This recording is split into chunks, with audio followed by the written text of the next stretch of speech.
Boa tarde a todos. Aqui é a Aline, corregedora da Agência Nacional de Vigilância Sanitária. Hoje a gente vai falar sobre os processos de trabalho da corregedoria, né? Então, queria cumprimentar todos os servidores da agência que estão aqui presentes, outros servidores de outros órgãos que, porventura, estiverem nos acompanhando também, e aqueles interessados, né, nesse assunto também. Então, boa tarde, e a gente vai falar, então, como eu disse, um pouco dos nossos processos de trabalho, ou seja, como é que surge a corregedoria, qual que é o nosso papel, enfim, quais são os procedimentos que a gente adota aqui para que a gente possa atender aí alguns pedidos de alguns servidores, né, que tenham interesse, então, de conhecer como a corregedoria funciona. Então, vamos lá. Vou falar um pouquinho, então, para vocês das origens, né, de onde que surge essa matéria, né, corregedoria, como matéria, como infração disciplinar, como apuração, como investigação, da onde que vem. Isso começa, e a gente vai falar aqui, fazer um corte, começar com a nossa Constituição Federal e a nossa Lei 8.112, 2 anos depois, em que prevê lá, né, que o servidor público estável, ele só perde o cargo mediante processo administrativo. E processo administrativo que seja assegurada a ele, gente, ampla defesa. Tá? Então, a possibilidade do servidor conhecer do que ele está sendo investigado e poder se defender disso tudo. Então, está previsto lá todo o procedimento de apuração, está previsto no título 5º da Lei 8.112, a lei vai falar de processo administrativo disciplinar, que é exatamente esse processo administrativo em que é assegurado ao servidor a ampla defesa, tá? Bom, então, em termos de matéria, isso começa, a gente faz esse corte, a gente começa a falar da Constituição de 88. Até 2000, e como é que essa função se estrutura dentro da administração pública federal a partir de então, né?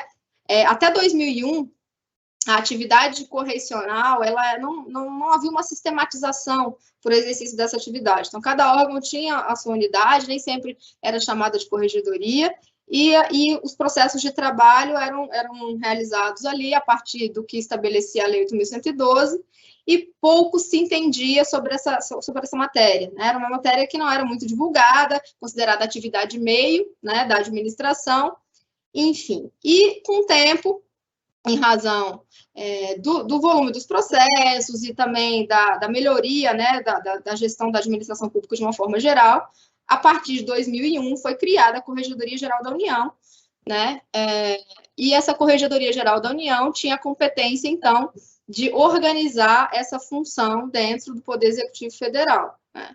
A partir de 2003, então, a Corregedoria Geral da União funcionou aí por 2 anos, como Corregedoria Geral da União, e a partir de 2003, a ela foram incorporadas 2 outras funções, as funções de auditoria, que eram vinculadas ao Ministério da Fazenda à época, né, a CISETES, né, que a gente chamava, e a Corregedoria, né, e aí isso gerou a criação da Controladoria Geral da União, que a gente conhece hoje, tá? Posteriormente foram incluídas outras funções dentro da controladoria, então, funções de ouvidoria, função de prevenção da corrupção, e aí hoje a gente tem a Controladoria Geral da União, né? Mas, enfim, ela surgiu como Corregedoria Geral, e depois, né, incorporando essas funções, ela se transformou na Controladoria Geral da União. Bom, isso em 2003.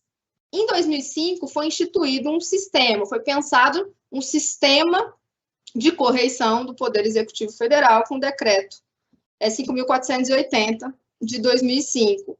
Já existia um sistema de controle interno, né? E aí se pensou nesse sistema de correição com o objetivo de sistematizar, de organizar de uma forma mais adequada e estruturada essa atividade dentro da administração pública, tá? Então, está aqui o decreto 5.480, ele cria a CGU, né, como um órgão central desse sistema, e unidades, ele já sofreu algumas modificações, então, atualmente, unidades setoriais. Tá? Qual a função, então, do órgão central? Ele exerce a orientação normativa e a supervisão técnica das unidades setoriais, de uma forma geral. Quais são essas unidades setoriais? são as unidades de corregedoria, ou que exercem essa função correcional dentro da estrutura dos ministérios, das autarquias, que é o nosso caso aqui, a Corregedoria da Anvisa é uma unidade setorial do sistema de correição, dentro das fundações públicas e dentro das empresas estatais, tá? Bom, a corregedoria, então, ela surge para poder trabalhar aquele procedimento administrativo para garantir ampla defesa ao servidor, né? Mas mais do que isso, né?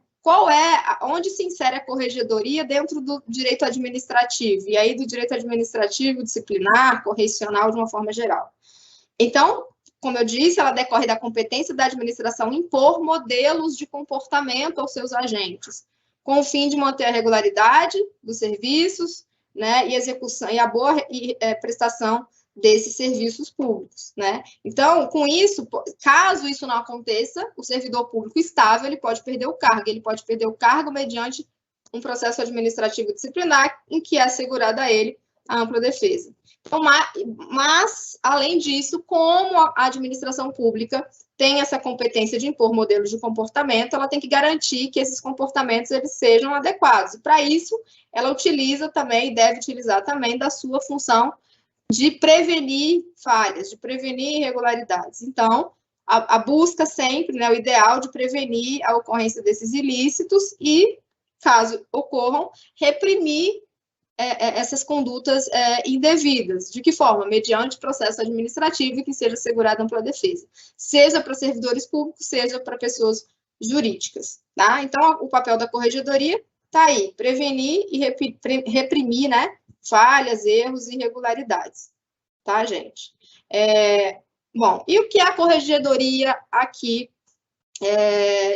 mais especificamente, a nossa corregedoria aqui da agência? Ela foi criada, então, por esse decreto 3.029, de 16 de abril de 99, que aprova, então, o regulamento da agência, tá? Como eu já falei para vocês, a corregedoria ela é uma unidade setorial que integra o sistema de correição do Poder Executivo Federal, aqui subordinada administrativamente à diretoria colegiada da Anvisa e tecnicamente à Controladoria Geral da União, que é o órgão central do sistema, e que tem competência de supervisionar a atividade, tanto da Corregedoria da Anvisa, quanto das demais corregedorias que integram o sistema federal, tá? Quais são as principais funções, então, da Corregedoria? Orientar e conscientizar todos os servidores, visando prevenir, né, a ocorrência de falhas, como a gente já falou. Planejar, supervisionar, executar, coordenar, controlar e zelar pelo quê? Pela execução das atividades correcionais que são desenvolvidas na Anvisa, incluindo as de natureza disciplinar, e aí a conduta de servidores públicos e responsabilização de pessoas jurídicas, empresas, entes privados que mantêm algum tipo de relação com a administração da agência, tá? Aqui, algumas competências legais e regulamentares da corregedoria, estão previstos em decreto. Primeiramente, a gente vai falar das competências previstas no decreto, depois nas normas internas. Então, no decreto, a gente tem aí competência para instaurar ou determinar a instauração de procedimentos correcionais, sem prejuízo, né, da iniciativa pela autoridade competente. Que autoridade competente é essa? Chefias imediatas, o presidente da agência pode solicitar a investigação, a apuração também, ou determinar, no caso do presidente, a instauração de procedimentos correcionais aqui para a corregedoria, tá? Supervisionar as atividades de correição desempenhadas pelos órgãos submetidos à sua esfera de competência. A gente também tem que, obrigatoriamente, encaminhar informações, dados sistematizados relativos aos resultados do trabalho que é desenvolvido aqui dentro da corregedoria para o órgão central do sistema, tá? Que é a CGU, por meio de sistemas informatizados, de cadastro, cujo cadastro é obrigatório. Então, está aqui o EPAD, o CGU-PAD, o CGU-PJ, tá? A corregedoria também tem a obrigação, vamos dizer assim, né, a competência de participar das atividades que exijam ações conjuntas, né, parcerias com outras unidades de corregedoria do sistema, tá? O objetivo sempre é o aprimoramento das suas atividades, tá? E prestar apoio ao CGU para que as informações, né, sejam ali prestadas, sejam transparentes e sejam divulgadas para todos, tá? Essas são as principais competências que eu destaquei aqui do decreto. A gente tem também o decreto 11.129, recentemente, que recentemente alterou, né, e revogou o decreto 8.420 de 2005, que trata sobre a apuração de responsabilidade de empresas, de pessoas jurídicas de direito privado, tá? E aí, nesse decreto, juntamente com essa instrução normativa da CGU número 13, de 2019, estabelece, então, a competência da Corregedoria para instaurar um procedimento denominado investigação preliminar, tá? E recomendar, no caso aqui nosso, ao diretor da agência, a instauração de processo administrativo de responsabilização, a gente vai falar o que ele é já, ou arquivamento do assunto, tá? Quando a Corregedoria toma ciência, então, de um possível ato lesivo praticado por uma pessoa jurídica que mantém alguma relação aqui com a administração da agência, tá? Temos também a Instrução Normativa da CGU, número 4, de 2020, que estabelece a competência da Corregedoria para celebração de termos de ajustamento de conduta com servidores, tá? Isso é a previsão lá do artigo 4º dessa IN. Também temos a Instrução Normativa número 8 da CGU, de 2020, que trata sobre a competência da Corregedoria para instaurar a investigação preliminar sumária. É um procedimento diferente da investigação preliminar, tá? Como a gente já mencionou aqui. E vou mencionar daqui a pouco a diferença entre eles. E a Instrução Normativa da CGU número 14, que regulamenta toda a atividade de corregedoria, tá? Então, lá a gente tem previsão dos tipos de procedimentos, de uma forma mais detalhada, as competências, etc., tá? E o regimento interno da Anvisa, né, que estabelece as competências da Corregedoria para apreciar denúncias, representações, né, aqui representações no sentido mais amplo, da atuação dos servidores, opinar quanto à confirmação e exoneração do cargo, realizar correição dos diversos órgãos e unidades da agência, e aí podemos sugerir medidas necessárias ao bom andamento dos serviços, e aí um viés mais preventivo da atividade da Corregedoria, e aí lembrando da questão da função de integridade da Corregedoria, que a gente mencionou no primeiro webinar, né? Fiscalizar a atividade da aplicação das leis que tratam da responsabilização administrativa de servidores e empresas, instaurar procedimentos correcionais de ofício ou mediante provocação, e julgar e aplicar penalidades nos limites da sua competência. O regimento interno, a gente está aprimorando o seu texto, então a gente deve sair aí alguma alteração ao longo desse ano, ainda, tá? Detalhando um pouco mais aí algumas competências. Bom, gente, em relação às competências da Corregedoria de uma forma geral, é isso, tá? Como é que a Corregedoria, e aí a gente começa a entrar nos fluxos de trabalho propriamente ditos da Corregedoria. Como é que a autoridade competente, ou seja, como é que o corregedor toma ciência de uma irregularidade? Então, por vários meios, né? Então, eu coloquei aqui para vocês os principais. Por meio de denúncias, sejam encaminhadas de qualquer forma, por e-mail, de forma oral, e aí cabe a Corregedoria reduzir a termo, de forma anônima. Normalmente, agora, né, por um novo decreto federal, essas denúncias elas devem ser cadastradas necessariamente, né, no sistema Fala BR, tá? Mas, de qualquer forma, eu coloquei aqui para você, elas podem vir direto, e aí a gente encaminha essa informação para a ouvidoria e essa denúncia vai para o sistema. Então, está aqui a foto do sistema Fala BR, né, ficou, não sei se ficou pequeno, mas acho que dá para ver. Então, com vários tipos de manifestações que qualquer pessoa pode fazer para a agência. E aqui a gente tem a questão da denúncia, né, como uma possibilidade, certo? Notícias veiculadas pela mídia nacional ou internacional, denunciando algum fato, representações funcionais. O que é uma representação funcional? É quando um servidor público, ele informa a Corregedoria de algo que ele tomou ciência, né, e que ele considera, a princípio, como uma irregularidade, um fato que merece aí a análise da Corregedoria, tá? Então, essa competência, né, ou esse dever, né, do servidor, um dever do servidor público, inclusive, está previsto lá no artigo 116, inciso 6º da nossa Lei 8.112, tá? Representações de outros órgãos públicos, então, Judiciário, Ministério Público, Polícia Federal, a própria CGU, o Tribunal de Contas, né, Comissão de Ética, por exemplo, da própria agência ou de outras unidades, não importa, podem representar contra irregularidades aqui para a Corregedoria da agência, tá? O que mais? Os trabalhos de auditoria, os relatórios de auditoria, também como uma fonte aí de informações. resultados de investigações dos próprios procedimentos correcionais. Então, a comissão está investigando um fato X. No decorrer das suas apurações, ela se depara com outro fato irregular. Né? Ela vai incluir no rol das suas apurações? Não necessariamente. Né? Ela pode, se tiver alguma conexão, mas, normalmente, nos casos em que não há conexão, ela representa para a autoridade competente, o corregedor ou o presidente, para que sejam adotadas as providências e analisada aquela informação ali, tá? Constatações decorrentes do exercício do poder hierárquico. O que é isso? É quando a chefia imediata de um servidor, por exemplo, toma ciência de que um determinado servidor a ele subordinado praticou alguma irregularidade. E aí, esse servidor, esse chefe, deverá representar a corregedoria para que seja feita a análise daquela situação ali, tá? E os resultados das correições que são feitas aqui pela corregedoria da agência. Então, eventualmente, caso em alguma dessas correições se identifique alguma situação aparentemente irregular, a corregedoria vai poder, claro, propor medidas de correção daquela situação, mas também medidas eventualmente disciplinares em face de servidores, em face de empresas, tá? Então, basicamente, essas aqui são as formas em que a gente toma conhecimento de irregularidades, tá? E com isso, a partir do momento que a corregedoria ela toma ciência de uma determinada irregularidade, ela é obrigada a promover a sua análise. Não coloquei aqui para vocês, mas está previsto no artigo 143 da Lei 8.112, tá? E isso vai gerar o quê? Algumas possibilidades de responsabilidade do agente público, do servidor público.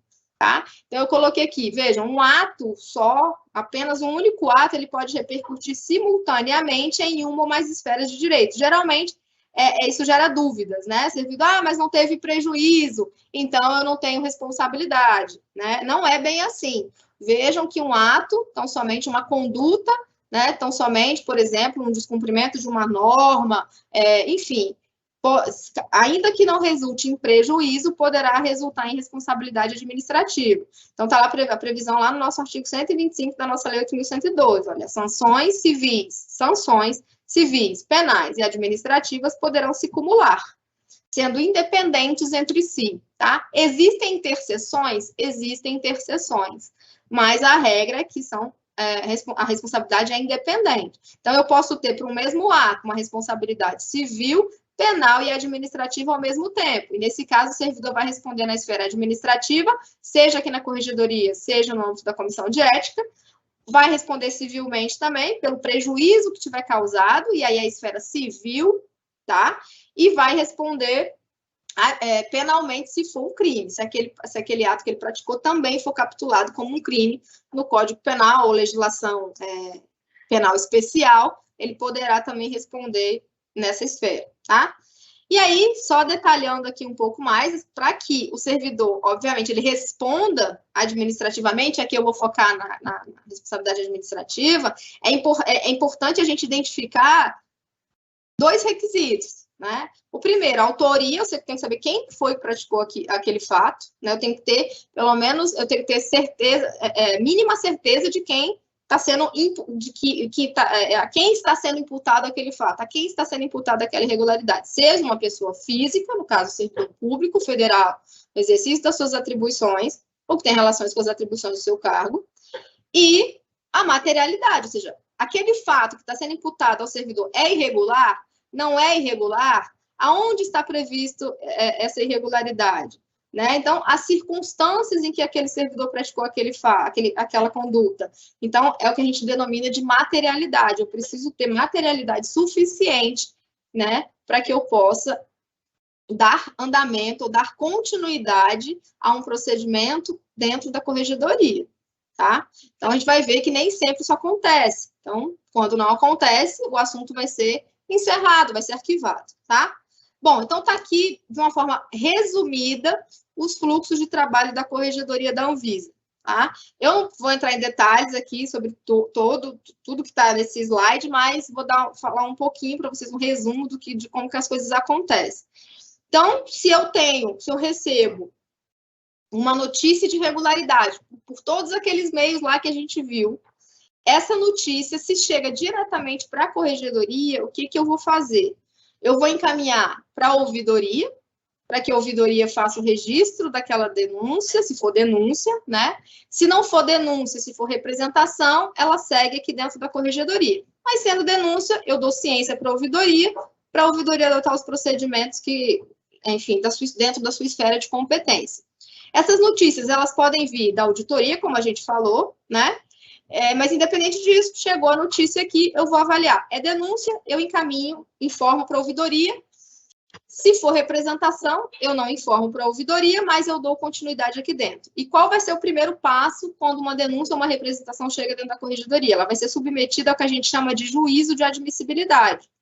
O que é o juízo de admissibilidade? É uma análise inicial daquela informação que chega para a corregedoria. E nessa análise, a gente vai ter que verificar o quê? Justamente o que eu mencionei antes, autoria e materialidade. Às vezes, eu não tenho autoria, mas eu necessariamente tenho que ter materialidade. Ou seja, eu preciso ter uma infração, ou pelo menos indícios da ocorrência de uma infração disciplinar ou a prática de uma conduta irregular por parte de uma empresa, pessoa jurídica, tá? Para que a gente possa começar a investigar, né? Caso eu não identifique materialidade, ou seja, aquele fato que foi denunciado aqui para a corregedoria não é irregular, é um fato regular, tem previsão legal, normativa, o servidor agiu corretamente, a empresa também agiu corretamente. Então, o que a gente vai fazer? A gente vai fazer uma análise de admissibilidade para o arquivamento da matéria, né? Por que a gente faz esse juízo? Qual que é a importância dessa análise inicial, né? E que a CGU vem fomentando há algum tempo. A evitar a instauração de procedimentos correcionais desnecessários, redução de estoque, economia de recursos. Então, não vou gastar tempo instaurando processos de forma assodada. Eu reduzo o tempo das investigações, porque eu consigo materializar, documentar aquela informação, né, de uma forma mais robusta, antes de eu iniciar um processo contra alguém, seja a empresa, seja o servidor, né? Evita-se abusos, porque eu tenho que justificar, dentro desse juízo de admissibilidade, o porquê que eu estou pedindo para instaurar um processo, seja ele um TAC, seja ele um procedimento correcional investigativo ou punitivo, tá? E mais do que isso, eu evito desgastes desnecessários com os servidores e com as pessoas jurídicas. Lá, muito tempo atrás, a gente via muito, né? Há alguns anos atrás, a instauração de procedimentos com base numa notícia de jornal. Então, saiu uma notícia de jornal, o que se fazia? Já se instaurava um PAD contra determinada pessoa, né? Ou pelo menos instaurava um PAD, às vezes não tinha nem o nome da pessoa, não tinha nem autoria definida, só por aquele fato ali citado na notícia. Então, hoje, isso não acontece mais. Para que a gente instaure um processo, é necessário a gente fazer essa análise inicial, tá? Bom, então, feito o juízo de admissibilidade, quais são vamos dizer, os resultados possíveis desse juízo, né? Então, a gente tem o arquivamento, como eu já mencionei, não havendo materialidade, não há infração disciplinar, não há infração praticada por ente privado, eu vou sugerir o arquivamento do assunto, né? De forma justificada, claro. Todas as decisões têm que ser justificadas. Ou é possível também a propositura de um termo de ajustamento de conduta, o TAC, que não é um procedimento correcional, a gente vai falar dele já um pouquinho, tá? É um procedimento que busca a solução do conflito de uma forma vamos dizer assim, menos desgastante, né, para o servidor. E a instauração de procedimentos correcionais, tá? Então, esses são os resultados aí principais.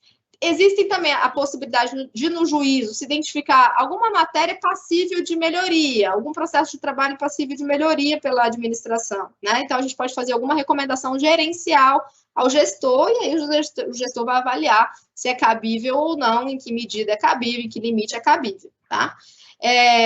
Então, de forma geral, esse é o trabalho da corregedoria, no caso de análise de denúncias e representações. Como a gente mencionou, a corregedoria também realiza aqui dentro da agência correições periódicas.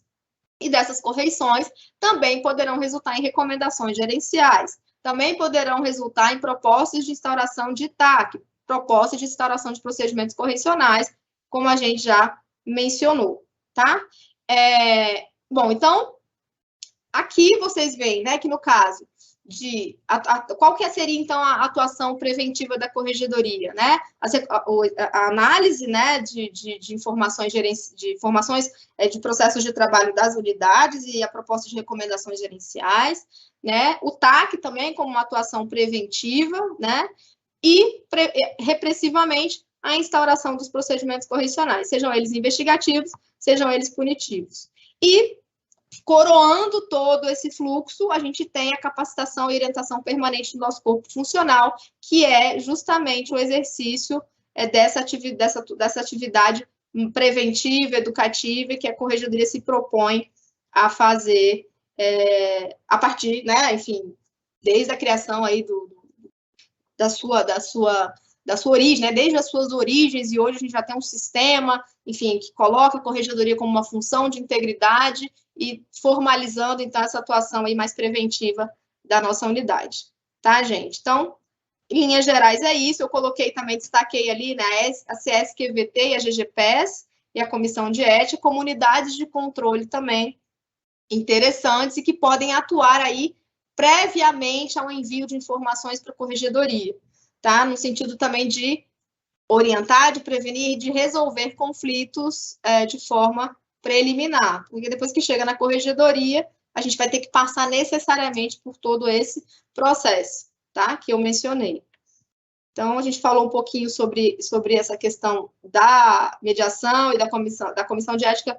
Não, a comissão de ética a gente vai ter a oportunidade ainda de falar mais detalhadamente com eles devem participar com a gente aí em algum outro evento, mas a gente falou da mediação no nosso webinar sobre prevenção ao assédio moral, tá? Bom, gente, então, esses são os procedimentos, como eu já mencionei, vou falar do TAC rapidamente dos nossos procedimentos aqui. Então, a gente tem o TAC, que é o termo de ajustamento de conduta. Como eu mencionei, o TAC, ele está previsto lá na Instrução Normativa número 4 da CGU, é um procedimento que busca a solução dos conflitos, tá? Ele é cabível no caso de infrações disciplinares de menor potencial ofensivo. E o que significa isso? São condutas que são passíveis de serem punidas com advertência ou suspensão de até 30 dias. Tá? E aí, essa previsão está lá na 8.112. Então, a 8.112, ela estabelece quais são as condutas que são passíveis de advertência e quais são aquelas passíveis de suspensão, tá? Penalidade disciplinar aqui seria no caso de, por exemplo, empregados públicos que têm regulamentos próprios, tá? Quais são os requisitos, então, para a propositura de um TAC para o servidor? Ele não pode ter registro vigente de penalidade disciplinar nos seus assentamentos. Ele não pode ter firmado o TAC nos últimos 2 anos, a partir da publicação da IN, da CGU, e ele tem que ter ressarcido ou se comprometido a ressarcir algum dano causado à administração em razão daquela sua conduta, tá? Quem propõe o TAC? O corregedor da agência, comissões de PAD, de uma forma geral, tá? Ou o próprio servidor interessado. Então, se o servidor, por exemplo, está respondendo a um processo administrativo disciplinar e ele entende que a conduta dele não é grave o suficiente para mantê-lo ali na condição de acusado naquele procedimento, ele pode propor, tá? A comissão, e a comissão vai direcionar isso para a autoridade, para o corregedor, a celebração de um TAC, tá? Então, a norma, ela prevê alguns prazos para isso ser feito, né? Para essa proposta. Então, quem tiver interesse, depois consulte lá a instrução normativa. E o servidor, ele vai assumir um compromisso. Caso ele aceite o TAC, porque o TAC, ele depende de aceite, ele não é obrigatório, tá? Então, se o servidor aceitar assinar aquele TAC com o corregedor, ele tem alguns compromissos ali. Os compromissos de ajustar sua conduta, ele tem o compromisso de observar os deveres previstos na Lei 8.112 e legislação específica, e ele tem o compromisso de, né, por exemplo, participar de cursos, de reparar o dano, que são cláusulas específicas que são trazidas dentro do TAC, né, para que ele possa observar ali, enfim, dentro de um prazo que o TAC ele tem uma previsão de cumprimento, de observação de até 2 anos, né? Então, ao longo desse tempo, o servidor precisa cumprir esses compromissos aqui. Caso ele cumpra, então não vai ser instaurado nenhum processo disciplinar contra aquele servidor pelos mesmos fatos que resultaram na celebração do TAC, tá? Mas se ele descumpre, pode acontecer de ser retomado o processo administrativo disciplinar que tinha sido paralisado, por conta da celebração do TAC, ou pode vir a ser instaurado um procedimento em fase daquele servidor, tá? E caso o servidor também não aceite a propositura do TAC, aí a corregedoria também terá que adotar medidas para investigar aquele caso, porque às vezes o servidor vê, ó, não fui eu sou inocente, eu quero provar que eu sou inocente, que eu não cometi eu não pratiquei aquele ato.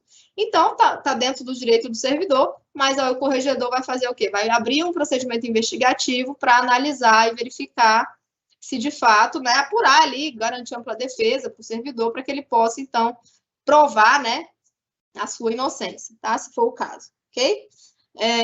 Bom, então, o TAC é isso.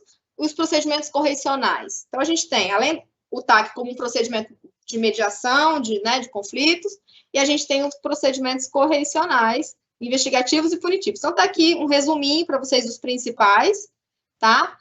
Os investigativos, a investigação preliminar sumária, a investigação preliminar, a sindicância investigativa e a sindicância patrimonial.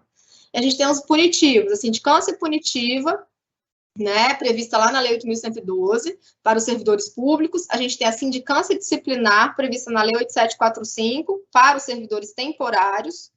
A gente tem o PAD, o Processo Administrativo Disciplinar, sob 2 ritos, ordinário e sumário. O sumário, ele tem previsão específica para acúmulo de cargo, inassiduidade habitual inassiduidade habitual, acúmulo de cargos. Bom, gente, tem mais um, agora me falhou aqui, daqui a pouco eu vou lembrar e falo para vocês. E o PAR, Processo Administrativo de Responsabilização, que aí o foco são as pessoas jurídicas, tá? Lei 12.843, de 2013, tá? E aqui, ó, o resuminho do que é cada um deles, tá? O que então a gente vai começar aqui no canto esquerdo, né? O que é investigação preliminar sumária? A investigação preliminar sumária é a investigação que a gente começa com ela, né? Tudo começa quando a gente não tem materialidade suficiente, quando a gente não sabe quem é o autor, a gente vai buscar, então, instaurar uma investigação preliminar sumária, tá? Para robustecer aquela informação. Então, um procedimento inquisitorial, ou seja, não gera punição, tá? Para ninguém, a gente nem sabe quem são ainda, né? Ainda está em fase de investigação os autores daquele ilícito, daquele suposto ilícito, que é utilizado para quê? Então, coletar elementos para verificar se é cabível ou não a instauração de um processo administrativo de responsabilização em fase de uma empresa ou um processo administrativo disciplinar em favor de servidores. Tá? Então, ainda tem aí são investigações bem iniciais mesmo, bem preliminares. Tá? A gente tem a sindicância investigativa, que também é um procedimento inquisitorial, e, portanto, não gera punição, não gera acusados, que é utilizado para investigar irregularidades praticadas por servidores. Aline, qual a diferença da investigação preliminar sumária para a sindicância investigativa? Prazos, normalmente os prazos, tá? A investigação preliminar sumária eu posso instaurar por meio de um despacho, a sindicância investigativa é por portaria, então são questões mais formais, tá? Mas o objetivo é parecido. A sindicância patrimonial, apurar indícios de enriquecimento ilícito. Aqui o foco é específico, é apurar indícios de enriquecimento ilícito por parte de agente público federal quando se há uma desconfiança sobre uma incompatibilidade patrimonial com os recursos que o servidor tem, seus bens e a sua renda, tá? Adquirida aqui enquanto servidor. Tá? Também é um procedimento investigativo no primeiro momento, tá? Não inquisitorial, então não tem acusados, e ele poderá resultar na instalação de um processo administrativo disciplinar por enriquecimento ilícito. Aí o foco é específico. Eu tenho a investigação preliminar, e essa aqui, ela parece, né, é muito parecida com a investigação preliminar sumária, mas ela não é uma investigação preliminar sumária, então há diferenças. No caso da investigação preliminar, ela também é um procedimento investigativo, mas ela tem um foco em coletar elementos para verificar o cabimento de par em face de pessoas jurídicas. Tá? Então, essa investigação preliminar também vai se alterar um pouco em relação à forma, né, comparativamente com a investigação preliminar sumária. Então, a investigação preliminar está prevista em decreto, né, federal, como a gente mencionou, 11.129 desse ano, que alterou, né, um decreto anterior, que era de 2005, tá? Então, tem algumas questões mais diferentes. E ela deve ser publicada também no Diário Oficial da União, a portaria, coisa que não acontece com a investigação preliminar sumária, e assim por diante, tá? A gente tem, então, esses são os nossos procedimentos investigativos. Agora, quais são os procedimentos punitivos? A gente tem 3. Então, a sindicância acusatória punitiva, que a gente chama de SINAC, né? Que é um procedimento, então, utilizado para apurar irregularidades funcionais, ou seja, praticadas por servidores, e eventualmente, gera o quê? Aplicação, né, de penalidades de baixo potencial, né? Vamos dizer assim, de menor gravidade, melhor dizendo, né? Advertência ou suspensão até 30 dias. Hoje, a gente usa muito, a sindicância acusatória, ela tem ficado um pouco de lado justamente por conta do termo de ajustamento de conduta, né? Então, a gente tem a possibilidade do TAC, então a gente tende a propor aí, caso o servidor atenda aqueles 3 requisitos previstos na instrução normativa, a propor um TAC, tá? A gente tem, então, o procedimento administrativo disciplinar, que é o PAD, que aí esse aqui é o mais conhecido, né, de todos, que investiga o quê? Irregularidades disciplinares e pode gerar qualquer tipo de sanção para o servidor público federal, inclusive função de demissão por improbidade administrativa. Qual a diferença do PAD para a sindicância punitiva acusatória? A consequência, tá? O PAD, ele pode resultar em arquivamento, em advertência e suspensão de 1 a 90 dias, né, então, ele abrange, na verdade, as possibilidades da sindicância punitiva. Então, por isso que muitas vezes a gente vê alguns órgãos instaurando o PAD quando, eventualmente, fosse cabível a punitiva. Por quê? Porque não se sabe, a priori, o que vai ser o resultado do processo. Então, como a ideia, né, o PAD ele vai abranger tudo, inclusive a possibilidade de aplicar de suspensão até 30 ou advertência, já se abre um PAD para a gente evitar perda de tempo e eficiência da administração, tá? E, por fim, a gente tem o PAR, que é o mais novo deles, né, dos procedimentos punitivos, que foi criado, então, pela Lei 12.846 para apurar a responsabilidade administrativa das pessoas jurídicas por práticas de atos lesivos contra a administração pública, nacional ou estrangeira. No nosso caso aqui, contra a administração da agência, tá? E, por fim, para a gente encerrar, gente, eu queria só falar um pouco sobre a outra competência da corregedoria, né? E aí eu não destaquei lá, porque é uma competência mais formal, assim, mais de rotina, que é a emissão de certidões correcionais. Então, e aí, um alerta. Hoje, a CGU já dispõe de uma página na internet para emissão de certidões correcionais por qualquer pessoa. Então, qualquer servidor, qualquer cidadão, enfim, pode acessar a página da CGU lá, www.certidões.cgu.gov.br e emitir certidões negativas, tá? Então, tá aqui a página para vocês, o desenhozinho, né, da página da internet, vai emitir certidões, ou seja, vai dizer se aquela pessoa que está sendo consultada pelo CPF tem ou não algum processo disciplinar ou alguma informação que está sujeita a análise de sua conduta, etc. Tá? No caso aqui, o que a corregedoria faz necessariamente? A gente vai emitir certidões quando há consultas, né, para ocupação de cargos públicos por parte dos servidores da Anvisa, ou pedido de aposentadoria voluntária ou exoneração a pedido. Por quê? Porque o servidor não pode se aposentar voluntariamente ou ser exonerado a pedido se ele estiver respondendo a processo administrativo disciplinar. Tá? Então, é feita essa consulta aqui, a corregedoria necessariamente se manifesta, né, em razão disso, tá? Os fluxos de emissão de certidões, eles acontecem junto com a gerência de gestão de pessoas aqui da agência e com as demais unidades da agência, né? A gente está aí organizando também esses fluxos, alterando alguns fluxos, atualizando alguns fluxos. Mas, de qualquer forma, eu queria dar essa notícia de que qualquer pessoa interessada pode fazer essas consultas por meio desse link aqui da CGU, certo? Gente, é isso. Então, obrigada aí a todos que participaram mais uma vez aqui do nosso webinar. Não sei como é que está o chat, de Eleni. Oi, Aline, o chat não tivemos perguntas desta vez. Que bom. Então é isso. De qualquer forma, está aqui os contatos da corregedoria. Caso alguém tenha alguma dúvida, posteriormente, fique à vontade para nos encaminhar. Tá bom, gente? Então, obrigada mais uma vez e boa tarde a todos.